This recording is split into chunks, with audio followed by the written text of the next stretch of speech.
It's a scene we all hope to never witness. A medical emergency, first responders rush in, but it's too late. So, what actually happens in those critical moments? How does a paramedic make that incredibly tough call, the one that says someone is gone? We're going to go inside their official protocol to see exactly how that final, irreversible decision is made. Right, so let's just jump straight into it. A paramedic arrives on scene, adrenaline is through the roof, they're ready to do everything they can to save a life. But how do they know when it's actually too late? When do they know that all their efforts are just not going to work?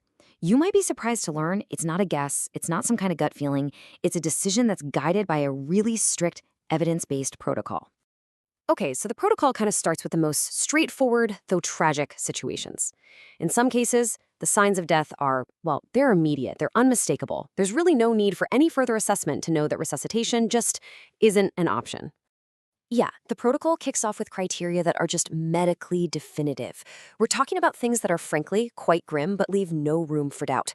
Things like decapitation, severe burns covering most of the body, or the signs that set in well after death, like decomposition or rigor mortis. That's when the body becomes stiff. And then there are what the protocol calls injuries incompatible with life, which could be a catastrophic crush injury. If a paramedic sees any of these, the path is crystal clear. Resuscitation isn't started.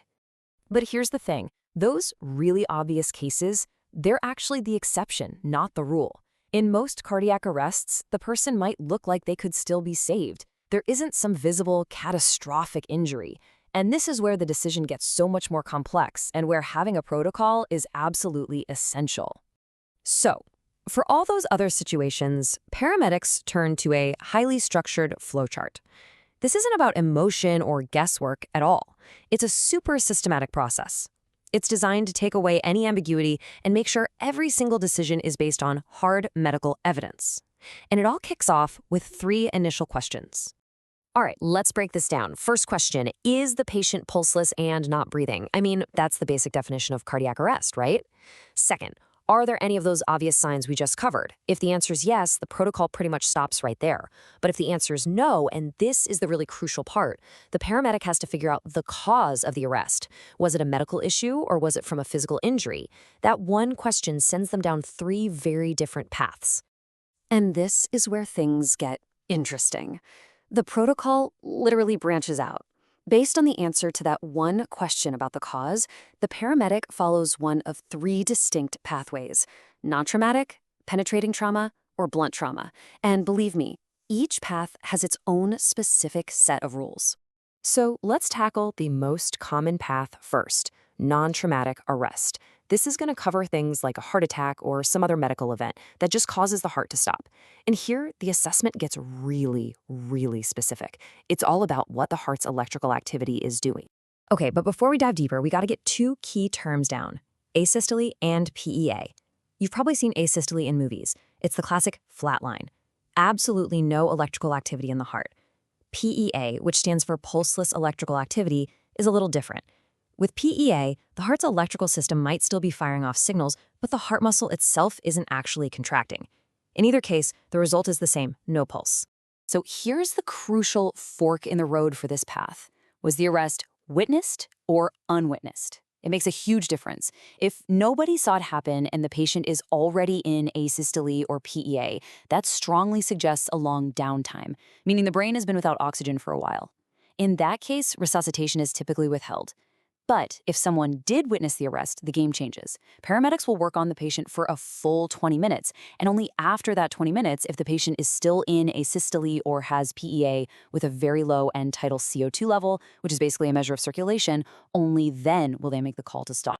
Okay, let's switch gears and look at the other 2 paths. These both deal with cardiac arrests caused by trauma, a physical injury. And the thinking here is totally different, because the root problem isn't just the heart. It's often about massive blood loss or severe physical damage. And you can see the comparison right here. For both penetrating trauma, think like a stab wound, and blunt trauma, like from a car crash, the initial criteria are the same. The patient has no pulse and is in asystole or a very slow PEA. But look closer. See that key difference for penetrating trauma? It's that additional factor, transport time. If getting that patient to a trauma surgeon is going to take more than 15 minutes, the chances of surviving massive internal bleeding are practically 0. So in those heartbreaking cases, the protocol actually advises withholding resuscitation right there on scene. So you can see how this all comes together. After navigating these really complex pathways, assessing the scene, the patient's condition, the cause of the arrest, and even travel times, the paramedic finally arrives at a decision point. And the outcome is incredibly direct. If the patient's situation meets any of the criteria we've just walked through, whether it was one of the obvious signs from the beginning or one from those 3 specific pathways, the protocol is crystal clear.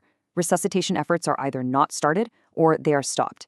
It's a decision dictated entirely by science and probability, not by emotion. But believe it or not, the paramedic's job isn't over once that medical decision is made. A whole other set of procedures kicks in. They have to notify law enforcement. They have to secure the scene for potential investigation. And then they have to meticulously document every single action and observation. Their role instantly shifts from lifesaver to a critical part of the official record. This protocol, it provides a clear, logical framework for making what seems like an impossible decision. It ensures consistency, and it's all based on the best medical science we have. But as we wrap this up, it leaves us with one final, unavoidable question. What's the human cost for the first responders who have to follow this? The ones who have to carry the immense weight of making that final call, scene after scene, day after day. That is a question the flowchart can never answer.